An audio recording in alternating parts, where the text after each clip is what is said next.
In the last lecture, we considered circular motion. We found that when an object moves in a circle, it experiences a force which acts towards the center of that circle. That force is called centripetal force. We now take up problems associated with the circular motion. Many of these are very important and also very interesting phenomena, and therefore, we will now start with these problems.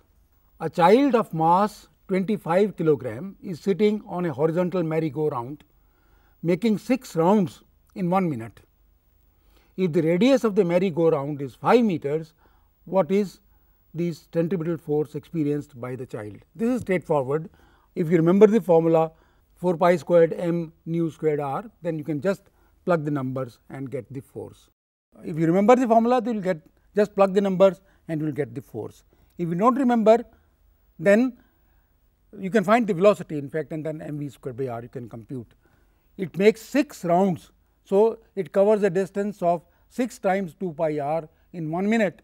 So, we can find the velocity is 6 into 2 pi r divided by 60, which is pi meter per second. And now, the force is mv squared by r, m mass is 25 kilograms. So, 25 pi squared by 5, this is again 5 pi squared n, which is 49.35 n. So, whichever way you want, you can do it. This is a very simple example just to illustrate how the centripetal force is calculated. Let us take another example. This is about the banking of roads. A car is moving on a circular track of radius 300 meters banked at an angle of 15 degrees. Is it safe to drive on this road at a speed of 30 meters per second? That is the question. Let us find out the safe speed. So, I am just to recapture, I am writing these equations. N sin theta is mv squared by r. You remember from the last lecture, n cos theta is mg, and we have made the various components shown here. If you can sketch the problem, it helps a great deal. That is why I tried to sketch this problem. Recall that the safe speed on a banked road is given by the root of r g tan theta. So, we plug the numbers and we find that v is 28.35 meters per second. So, driving at 30 meters per second on this road is not safe. The same question could also be posed somewhat differently. At what speed should a car be driven on this track, so that there is minimum wear and tear of the tires? We calculated this last time, that the speed should be v equal to r g tan theta square root of that. So, that there is no wear and tear of the tires. So, we have calculated r g tan theta square root of that, and that is 28.3 meters per second. So, if on this road you drive at a speed of 28.3, you would increase the life of the tires of your car, and it will benefit you a lot. You will be safe as well as you will be saving money on your tires. Let us take another example. In question 2, we did not have any friction. Now, we add friction also to the problem. So, we are given that the coefficient of static friction between the track and the tires of the car is 0.2. Is it safe to drive on this track at a velocity of 30 meters per second? We have the same track, but now we take into account the friction provided by the tires and the road. So, we are given r equal to 300 meters, that is the radius of the track, theta is 15 degrees, that is the angle at which the road is banked, the coefficient of friction is 0.2, and we recall the formula V max, if you remember, is the square root of g r times mu s plus tan theta divided by 1 minus mu s tan theta. Plug the numbers and you get V maximum equal to 38.5 meters per second, which is larger than 30. Therefore, it is safe to drive at 30 meters per second. And you notice one thing, that the addition of friction has increased the safety on that road. So, friction adds to safety. That is why tire companies spend so much money on advertising how their tires increase friction. This is for just the sake of drawing a graph. I have plotted this function f as a function of the coefficient of friction, and you can see as the coefficient of friction increases, the safe speed increases. Same thing, as tan theta increases, the safe speed increases. Let us take another example. Now, we bring another element, the tension in the string. A particle of mass m is whirled in a horizontal circle of radius r with velocity of magnitude v by a string suspended from a point as shown.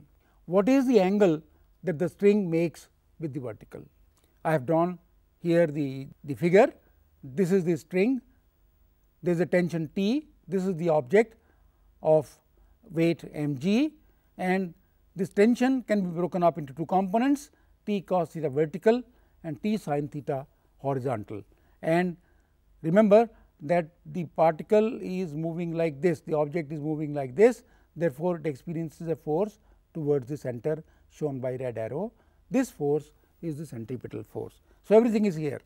So, in the vertical direction we have T cos theta equal to mg, in the horizontal direction we have T sin theta equal to mv squared by r, and from this we can find tan theta. Tan theta is v squared by rg. That is, the angle made by the string with the vertical is tan inverse of v squared by rg. Let us consider now the motion of an object in a vertical plane. What is the difference? The difference is that in a vertical plane we also have to take into account the force due to gravity. So, let us look at this object. This is moving in a vertical plane, and at the highest point in this circular orbit, the weight is acting downwards, the centripetal force is also acting downwards. And if we recall that the centrifugal force offsets the force of gravitation, then you can see that in this case the centripetal force supplies part of the weight of the object mg. So, the effective weight of the object would be W equal to mg minus mv squared by r, because part of the weight has been supplied by the centripetal force. If the velocity of the merry-go-round is such that mv squared by r is equal to mg, then the weight is 0. That is, at the top of this circular path, the object will have weight 0 if mv squared by r is equal to the weight of the object. In other words, the centripetal force will then completely support the weight of the object. What happens at the lowermost point? Now, the weight is still acting vertically downwards, but the centripetal force has changed direction. So, therefore, the equation of the apparent weight would now be mg plus mv squared by r rather than mg minus mv squared by r, which was at the highest point. At the lowest, it is mg plus mv squared by r, and if mv squared by r is equal to mg, so that at the top the object does not have any weight, at the bottom it has the weight equal to twice its own weight. Let us continue with this, very interesting also. A person is going over a hill with a velocity of 30 meters per second. If her mass is 60 kilograms, what is her apparent weight at the top of the hill? If she passes the lowest point with the same velocity, what would be her apparent weight there? The radius of curvature of the hill is 400 meters. So, I have sketched here for you the kind of thing that this person is doing. This is the hill, she is at the top of the hill. At the top of the hill, the surface of the hill provides the normal reaction, and that is n. The weight is acting vertically downwards, the centripetal force is also acting downwards. At the lowest point, the weight is still vertically downwards, the reaction is still vertically upwards, but the centripetal force now is acting upwards. In this case it is downwards, here it is upwards. So, let us see what happens. So, we write down the equations for the balance or for the equilibrium. You see, n is the reaction, mg is the weight, and the difference is provided by the net force acting, or F net. And what is F net? F net is nothing but the centripetal force. At the top it is mv top square by r, at the bottom it is mv bottom square by r. Now, there is a sign change here. Why? Because as I pointed out, the centripetal force has changed direction. Here it was downwards, here it is upwards. So, this has changed direction, and therefore, we have n minus m g equal to minus m v top square by r, and here n minus m g plus. You see, we have adopted a certain convention in which we have taken n to be positive. If n is positive, then m g is negative, and the top centripetal force is also negative. At the bottom, n remains positive, m g remains negative, but this has changed sign because this becomes now positive. So, we adopt a certain convention and we write these equations. The normal reaction is the apparent weight. You see, what is weight? If I put something on it, then the weight is given by the normal reaction of the surface. So, the normal reaction is the apparent weight of the object. At the top, n is equal to m g minus m v top square by r, and the bottom n is m g plus m v squared by r. So, just substitute the values of the velocity at the top, velocity at the bottom, the weight of the person, the radius of the hill, and we get the apparent weight at the top is 60 into 9.8 minus 90 newtons, which is 498, and at the bottom it is 60 into 9.8 our own weight, plus that due to centripetal force, which is 90 newtons, and it is therefore 678 newtons. So, the person feels lighter at the top of the hill and heavier at the bottom of the hill. You must have experienced this. If you sit in a merry-go-round which takes you in a vertical circle, at the top you find that your weight has decreased, and if it is very fast you will find weight less. At the bottom you feel that you have more weight than the actual weight. In the above example, if a body were moving inside a circular track, then the normal reaction will be downwards at the top and upwards at the bottom. You see, in the earlier example, let me recall, reaction is always perpendicular to the surface. In this case it was upwards, and in this case it is downwards, because there is a track and the object is moving on that track, and therefore, track exerts the normal reaction force. So, here the normal reaction force is downwards, m g is also downwards, and m v squared by r at the top is also downwards. At the bottom, the m g remains downwards, m v squared r is now upwards, and the reaction is also upwards, because the reaction is, as I said, perpendicular to the surface. So, our equations are n plus m g equal to m v squared by r and n minus m g equal to m v squared by r. We have adopted again a certain convention in which m g is taken negative in the downward direction. So, n plus m g is m v squared by r and n minus m g is m v squared by r. It is all related to the directions. So, you can fix the direction of n or m g or m v squared by r and rewrite these equations, but this is what you would get. Since this is important, let us consider this once again to make things easier for you to understand. You see, here we have an object which is moving inside a circular track. When an object moves on a surface, it experiences the normal reaction. So, the normal reaction at the top is downwards, the weight is also downwards, and the centripetal force is also downwards. At the bottom, the weight remains downwards, but the normal reaction is now upwards, and the centripetal force also is now upwards. So, if we adopt a certain convention about the directions of these forces, then we get these two equations. N plus m g is equal to m v squared by r, and n minus m g is equal to m v squared by r, and given m, v, r, etc., we can calculate the velocity required or the normal reaction or whatever is required to be done. Now, we take the same thing, but this time the particle is being whirled in a vertical circle by a string. We have a string and we are whirling the object in a vertical circle. Therefore, in this case, instead of the normal reaction, we have the tension in the string, and the tension you can see from this figure the tension plays the same part as the normal reaction, and therefore, the equations now are also the same, except n has been replaced by T.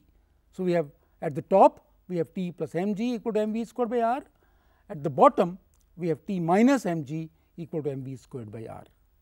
Again you can adopt a certain convention, so that the forces along downwards are taken as positive or forces along upwards are taken as positive, and when you adopt that convention and follow that convention, you will find these equations, and from these equations you can find the tension in the string. Suppose the centripetal force or the velocity with which the object is moving is such that m v squared by r is equal to m g, then the tension is 0. That means, if the object is moving with a certain velocity, so that m v squared by r is equal to the weight of the object, then when it is vertically upwards at the top of the circle, then the string does not have any tension. Whereas, at the bottom, if m g is equal to m v squared by r, then the tension is twice the T, because m v squared by r is equal to m g, and therefore, T is equal to m g plus m v squared by r, and if the two are equal, then the tension is twice m g or twice m v squared by r. So, the tension increases as we move down and is maximum at the bottom. At the top, the tension is minimum, it can be 0 if m g is equal to m v squared by r. Why is it so? Because the centripetal force, as I have been saying again and again, centripetal force balances the or provides the weight of the object. So, therefore, the tension, since centripetal force provides the weight of the object, the string does not have to have any tension to pull the object back. Lastly, we take an example of a popular game which you might have seen in many fairs or amusement parks and so on. What is this game? A popular game at most fairs is a motorcyclist completing a vertical loop. What the motorcyclist does is this loop, and he does not fall, and we have to find the condition so that he does not fall. What is the minimum speed necessary for a rider to successfully go around a vertical loop of radius 10 meters? You see, if that velocity is not maintained, then the poor fellow would fall. So, person must also know the centripetal force and therefore, have enough speed so that he does not fall.